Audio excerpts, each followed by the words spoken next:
कधी आम्ही सुद्धा एखादा ऑकेजन असेल, एखादा कार्यक्रम असेल, एखादा विषय महत्त्वाचा असेल, त्यावेळेस सुद्धा आम्ही चिन्ह कधीतरी काढत असतो, वेगळा विषय त्या ठिकाणी टाकत असतो.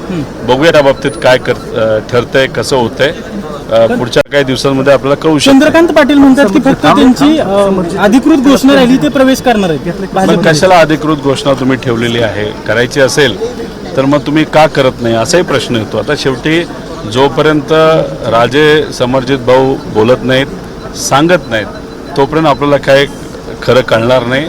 ते जेव्हा सांगतील तेव्हा त्यानंतर आम्ही प्रतिक्रिया मात्र त्या ठिकाणी नक्कीच देऊ शकतो. महापालिकेच्या निकालानंतर पुण्यातील जे भाजपचे मुरलीधर मोहोळ आहेत आणि पिंपरीतील जे लांडगे आहेत त्यांनी अजित पवारांच्या विरोधात शेड्यू ठोकलेत. मग त्याचं मी काय करू?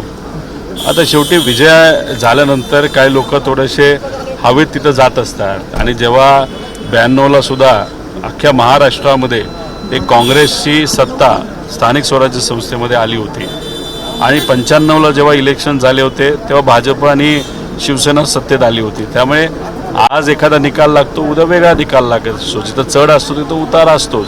आणि जेव्हा एखादा चांगला काळ आला आणि तुम्ही हवेत जाऊन शट्टू ठोकायला लागला तर ते व्हिडिओ आणि त्या सगळ्या गोष्टी नंतरच्या काळामध्ये येतच असतात. दादा, आपण इलेक्शन हे मनापासून लढत असतो.